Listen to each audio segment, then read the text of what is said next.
Well, we're back to discuss the Transporter Refueled, and if you watched our review, we told you that this movie is fun for all the wrong reasons. It's just silly all the way through. They make some really terrible choices. Right off the bat, the thing that got me right off the bat, and I was like, is the whole movie going to be this stupid? Like, is it going to be this silly? They start off with, like, a title card comes up and tells you that it's 1995. I'm like, okay, 20 years ago. This, like, guy drives up to the French Riviera, and there's, like, a bunch of, like, black prostitutes and black pimps, like, standing around on the French Riviera. This guy gets out with a bunch of white women, machine guns all of the men, and says to, like, the last remaining guy, like, tell the rest of them that we own the Riviera now for prostitution. And there's, like, one black girl left who's like, can I join up with you? He's like, yes. And then she takes over. And then it cuts to 15 years later. So for some odd reason, this whole movie takes place in 2010. I don't know what the point of that is, but it does. It cuts forward to 2010. She's still, like, the guy's, like, right hand, you know, whatever, bottom bitch, whatever you want to call it, type of thing. And as soon as things start to go wrong, which is not very long after that, like a couple minutes after that, she says, do you think it's the West Africans getting back at us for 15 years ago? And he's like, I don't know. I don't think so. I was like, they never retaliated? And that's your first thought 15 years later? Yeah. Like, that line was just like, do you think it's the West Africans from 15 years ago? It's like, well, the audience is thinking about them, but why the hell are you thinking about them? Well, we can't talk about that scene without referencing the song. In this scene, it has the greatest song ever. It should win the Oscar for Best Original Song, even if it's not the original, like, created for this movie. But I feel it was. It's like the basic, like, Bling and Bitches song, except terrible. The chorus is something along the lines of, like, stacking money off these hoes. But the way it's sang, stacking money off these hoes, is so good. We thought about and so terrible. We thought about it in every scene after that. Oh yeah, we just kept saying it over and over again. Yeah.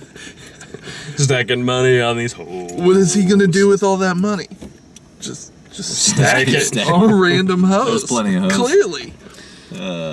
But again, it's that woman.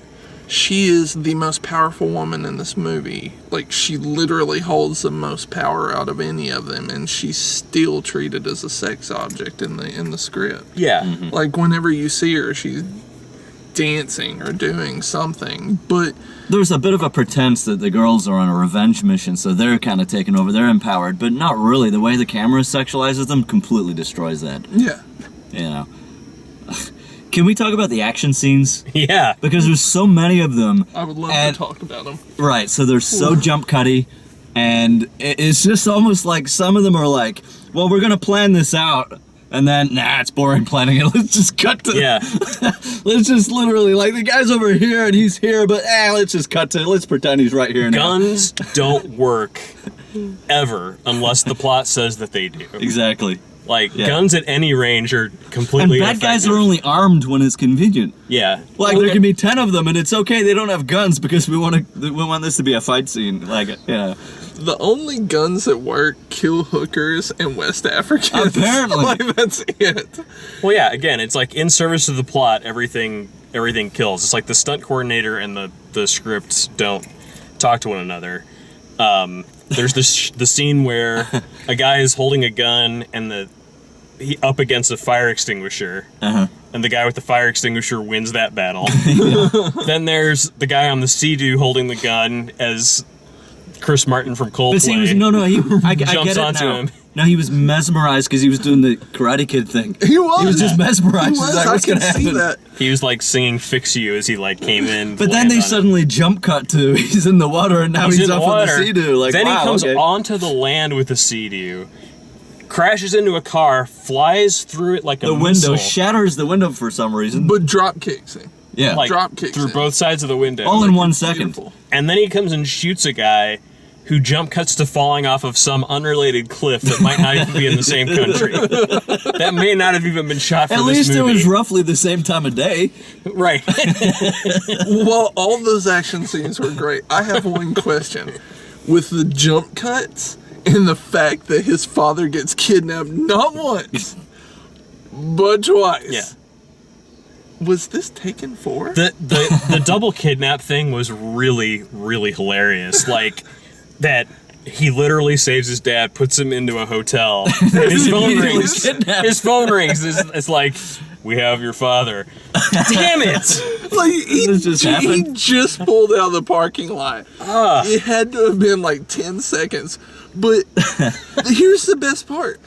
His father's an ex-spy. Right. He is the worst spy ever. Yeah. He gets kidnapped. The only thing he's always good getting at kidnapped. is being charismatic, Yeah. which he is the only Yeah, he charismatic had to- character in the movie. And the mastermind of the plan is the like Monica Bellucci light of the group. I can see that, yeah. And all the other ones get killed because the plot says so. They don't get killed Bizarrely, in at any- the end, when they're just like Yeah. red shirts all of a sudden, and it's just like, what?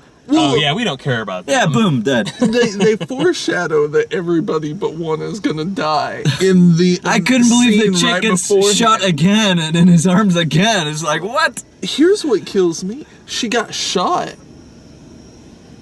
and then in the next scene, she's fine. Yeah. Right. Oh, no, she's having a threesome apparently 6 hours later. No. The one that got shot wasn't in the Well, she threesome. wasn't in it? Oh, okay. I thought There she was woke 4. The one that got shot was off like convalescing somewhere. up. Okay. Then there was the 2 in the threesome with the father. But she was able to do all that swimming just like And then there was 12 hours later? Yeah, and then there was Monica Bellucci sleeping with Him. Kirsten Martin. The main, yeah.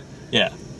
So And then the one that got shot prior got shot again. Yeah. But this time it took. and They had no the stunts- spider webs. They had no spider webs. So they couldn't The The way save the that one. stunts were being done, it's like I half expected like when they were like on the floor dead with like the wigs on that they'd pull off the wig and there'd be like, you know, some old Asian man laying there. Like, and that was supposed to have been the way it was the whole movie. They just didn't have the budget to like Right. shoot the rest of it. It was Yikes. so bad. Even their. Oh, the plane. Yeah. The outside of the plane Oh, was yes. Appeared massive. completely Like, different to the Yeah. interior. and then the They had inside, a cabin that was like a Cessna. Yeah. And the outside is like a freaking like Boeing. Yeah. That was bizarre. 777. You know, it was so entertainingly bad. About 3/4 of the way through, I was pretty sure Steven Seagal or Jean-Claude Van Damme were going to show up at some point. Oh man, they're saving that for the sequel. Maybe. Transporter, the second one. Transponder. Wow. What a movie. Anyway, Entertaining. Go Yeah. watch it. check it out. Transporter Refueled, or as I like to call it, Transporter License Revoked. If you like the way we do these, please like the video, subscribe. Check out all the written and video reviews at dalemaxfield.com. Thanks for watching.